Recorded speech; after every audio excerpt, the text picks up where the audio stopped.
Little Red Riding Hood. Once upon a time, there was a little girl who lived in a village near the forest. Whenever she went out, the little girl wore a red riding cloak, so everyone in the village called her Little Red Riding Hood. One morning, Little Red Riding Hood asked her mother if she could go to visit her grandmother, as it had been a while since they'd seen each other. "That is a good idea," her mother said. So they packed a nice basket for Little Red Riding Hood to take to her grandmother. When the basket was ready, the little girl put on her red cloak and kissed her mother goodbye. "Remember, go straight to Grandma's house," her mother cautioned.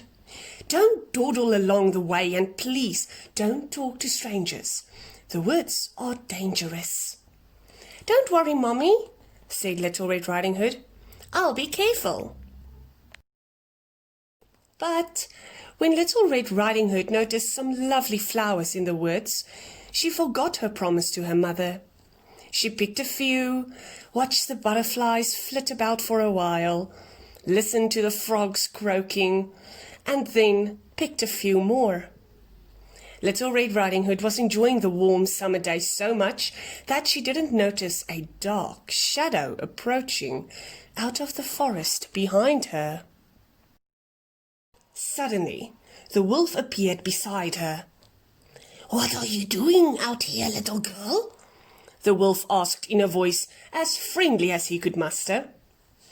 "I'm on my way to see my grandma, who lives through the forest near the brook," Little Red Riding Hood replied. Then she realized how late she was and quickly excused herself, rushing down the path to her grandma's house. The wolf, in the meantime, took a shortcut. The wolf, a little out of breath from running, arrived at Grandma's and knocked lightly at the door. "Oh, thank goodness, dear.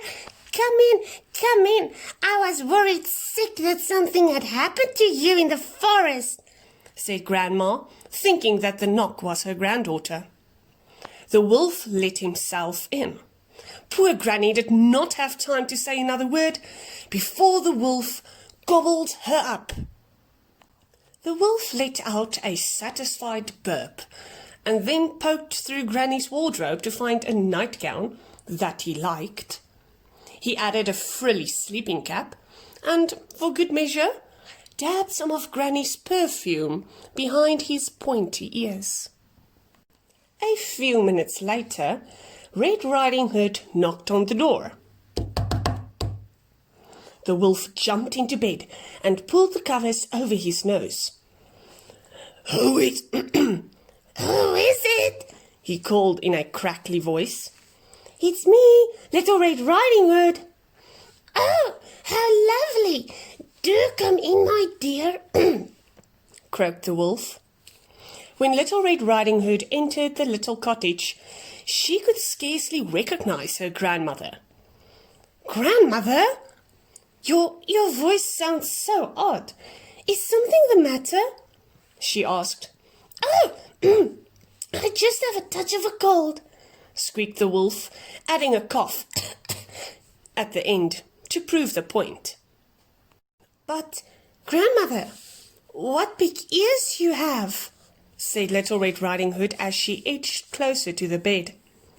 "The better to hear you with, my dear," replied the wolf.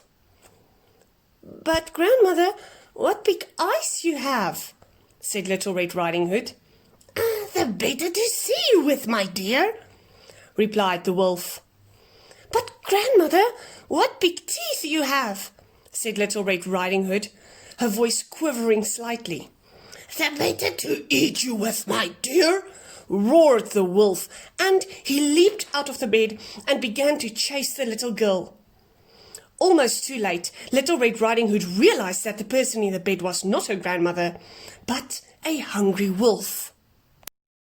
She ran across the room and through the door, shouting, "Help! Wolf!" as loudly as she could. A woodsman who was chopping logs nearby heard her cry and ran towards the cottage as fast as he could. The woodsman grabbed the wolf and made him spit out the poor grandmother, who was a bit frazzled by the whole experience, but still in one piece. "Oh, Grandma, I was so scared," sobbed Little Red Riding Hood.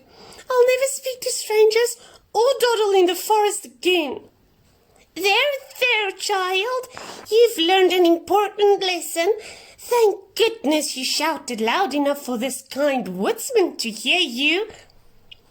The woodsman knocked out the wolf and carried him deep into the forest where he wouldn't bother people any longer. Little Red Riding Hood and her grandmother had a nice lunch and a long chat.